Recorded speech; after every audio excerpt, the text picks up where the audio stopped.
So my name is Austin St. John. I played Jason, the original Red Ranger from television's Mighty Morphin Power Rangers. I was Zeo Gold. I came back in Wild Force for Forever Red.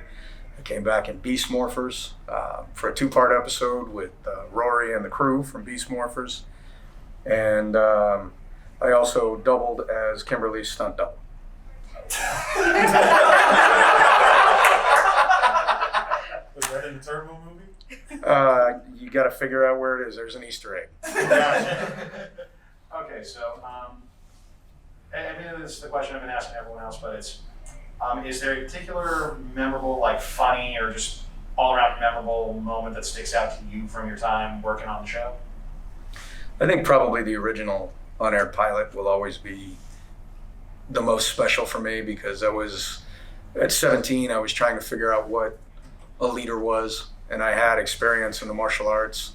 I had been teaching classes. I had leadership experience on the sports field, but that was about the significance of what I understood. Other than my parents, my mom was a female cop, one of the first ever in the 1970s. So she, and that's when women didn't belong in the police force, and her own people tried to have her killed. So my mom has always been someone I've had great respect for.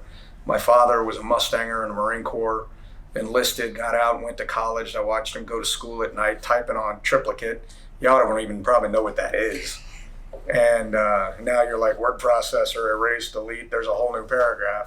Back in my dad's day, it was, ding, that whole thing.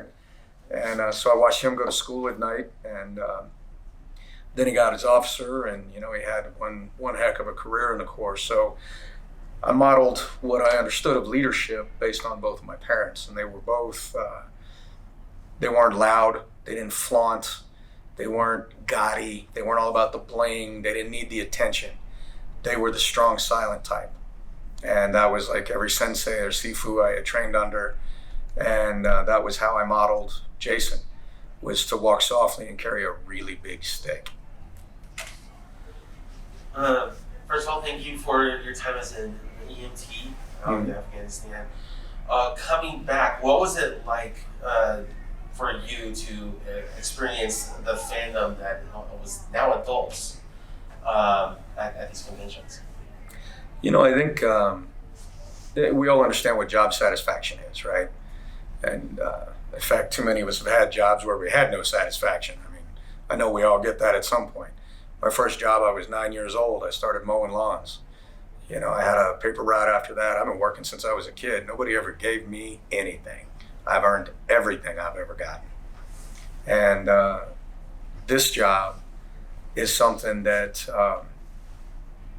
it aired in 40 countries and 90 languages around the world. And I have the ability, along with my co-stars, to travel anywhere in the world and look in the eyes like yours and his and everybody here and see that moment where you guys see me or you see one of my co-stars and there's an instant 5-year-old regression. Just bang! And there's that smile, and then it's the, I'm not gonna fidget, I'm not gonna twitch, but you're twitching on the inside. And I think that's a pretty powerful thing. It's pretty incredible. And the stories that come with it, how we help families stay together, or how we help children that had hell at home find 30 minutes of peace every day in the show. I've heard all these stories, and I think that is just a level of job satisfaction that I get from meeting you now and hearing your stories now that just makes the job even better than when I was doing it. A bit of a headcanon. So if Jason were to return and have a Master Morpher, would he have the powers of the Red Ranger, the Omega Ranger, as well as the Gold Ranger power? I think Jason is the Master Morpher. I don't think the equipment is needed. Boss answer right there. I know. I mean, I'm just saying, Jason is, they're the heroes with the bling. They're the heroes with all the fancy stuff. The heroes with all the toys. And there are those heroes that need that stuff. Jason has never been a hero that's needed it. He wore Tommy's shield once, But why? He never needed it. He never needed it. The Gold Ranger suit, single most powerful Ranger they ever created. They combined all 3 Gold Rangers into the power of 1 Gold Ranger when they put him in Jason. And he didn't have a Morpher. So I think that Jason is one of those that he represents the power. And I think that's what he is. And I think there's no additional tools or equipment needed. And frankly, I think, I don't think he'd ever want it. He's going to do what he's got to do and be who he needs to be when the time comes. And that's what Jason will always be. Amen. I think it's without a doubt that Jason is the most iconic Power Ranger of all time. And if he doesn't take a position in which he did in that first season, I don't think we're here to this day at a convention like this. Did you have any clue that the responsibility that you knew you was going to take into that role, that was something you was going to have to take for the rest of your life? Man, I had no idea. I'd be lying to you if I said I did. I remember when I read the pilot episode. I mean, the show was called Phantoms, and then it was called Dino Rangers, and then it was called Power Rangers. And Jason was originally Victor, and then they changed Victor to Jason. And Actually, never heard any of that. yeah. So it was a cattle call for 10,000 guys when I showed up for my first audition, and all the other guys. So I had no idea. I couldn't even wrap my 18-year-old mind around how big, just what a tsunami. It's just a global tsunami. And you guys embraced it. The toys and the brotherhood and the sisterhood and the family figures and the fights and the Zords and the robots. And to this day, there's nothing like it. Nobody's been able to recreate anything else like it. We are the one and only. And I'm pretty damn proud of that. One of my favorite episodes where you were probably showing off your abilities as a leader was the 2-parter Doomsday episode. Mm-hmm. From watching both the American and Japanese version and finding out that was supposed to be the last, like the final episodes of that show. How did you guys know that was the last of the Power Rangers footage that you were able to use at that time? No, they didn't. They didn't really consult with us. They worked us. We just heard the whip crack, and we just did what we were told. We filmed a ton, and I mean, I would love to say that they had come in and been like, "Oh, hey, we're running out of footage. Things are about to change." They never gave us that grace. They were like, "Be here tomorrow at 5 a.m. Don't be late every day." Wow. That was it. Yeah, they didn't care. They still don't care.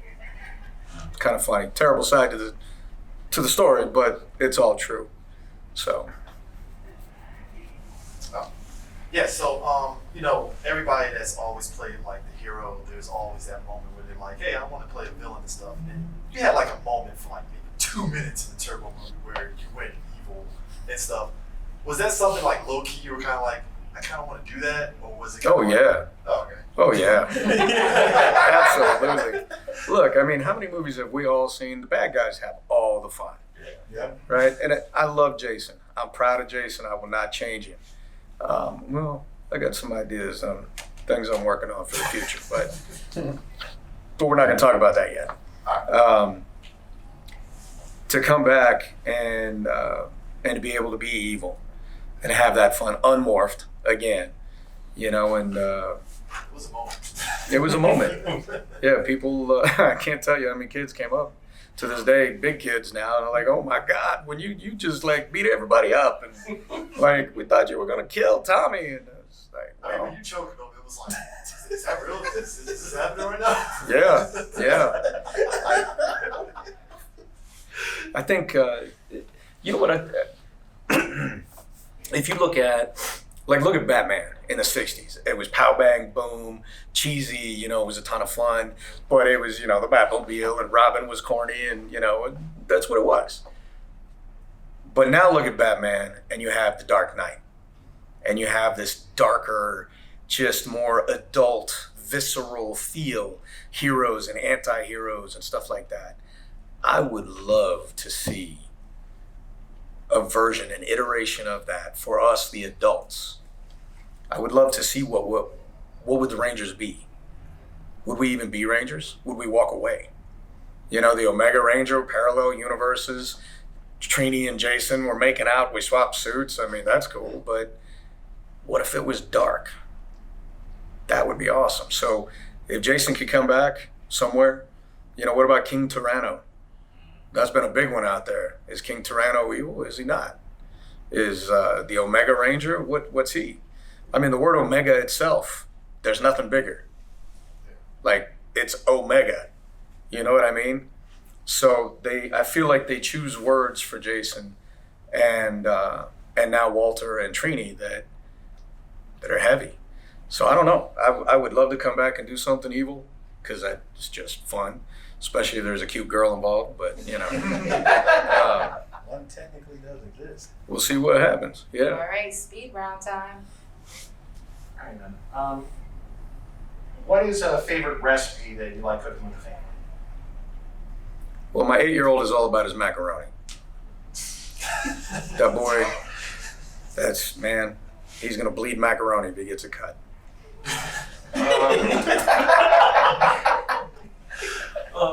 Favorite thing to do with your family? I love cuddling up with my kids and just hanging out in bed and just letting them snuggle up and fall asleep on me every night. If you weren't a Ranger, what would you be doing? I'd probably be, especially now, I would be back in the Middle East doing my best to save lives. This may be a super hot take here, but what Ranger, Red Ranger in particular, are you most proud of following your legacy? I'm not real educated on all of them because I didn't watch any of them, including my own. I watched 3 of the 120 episodes I did. I've just never been one that felt the need to look at myself. You know, I see this every day. I'm good. But I think Dan Southworth is Quantum Ranger is probably one of those. I really enjoyed what he did. Best monster Jason fought against. Goldar all day. Oh yeah, Jeez. unmorphed too, by the way. Yeah, all day Pretty long. intense fight. Yeah. I guess. When you transitioned from doing the acting and doing the EMT stuff, was that kind of like an easy transition for you to just kind of step away from acting and just go straight forward? No, man. I mean, I dropped out of high school to take the job as a Power Ranger. So I didn't really know what I wanted to be. I left Hollywood. I ended up homeless for a while. I had my Jeep, my dog, and I ended up putting myself through 2 college degrees, falling in love with the fire department. Then I figured out I could get paid after I volunteered for years. I was at the Pentagon on 9/11, and then I decided I wanted to go overseas and do what I could. So nothing about it was easy. It was all a process, and I'm proud of it. Well, thank you so much for all this really good information. Do you have any projects coming up? And also, is there something that you'd like to say to your fans? Yeah, I think, just thank you. I think too many actors get lost into who they are and how they brought the show to life and what they did to make the show magnificent. And I think sometimes actors forget there's not a show on the planet that doesn't exist without its fans. So thank you to the fans. As far as projects I have coming up, I just released a new film called Tres Leches. You can see it on John Schneider Studios, Cineflix. I play a super stupid cop trying to catch some super stupid teens, one of which who slept with my wife, but I'm too dumb to catch him. So it's a rated R comedy, not for the kiddos. I've got another film that I released on Amazon. It's called Walk with Grace, where I play a PTSD wrestling coach with some problems. It's on Amazon, so if you like those, it's a good one for the girl flick. If you want brownie points, you want to sit down and have a tear, I'll put you in tears. I had a scene there that I'm told hits you in the feel goods. I've got another film that I did for kids. I did a little cameo, a little more than a cameo, and it's called Monsters at Large. That's on Lionsgate. You can find that on Amazon. I did another TV series on Amazon called Fireball Run. I did season 11. I think I did 17 or 20 episodes with them, so you can check that out. And then I'm getting ready to completely rebuild my website right now and make it truly international. So I can speak with people from no matter where you're from and whatever your host language is. And you can check out my website that will be completely rebuilt in 2 weeks at austinstjohn.biz. And everything, I'm going to pull everything into that one spot. So no matter what you're looking for, you can find me there. All right, thank you. Thank you. Thank you guys.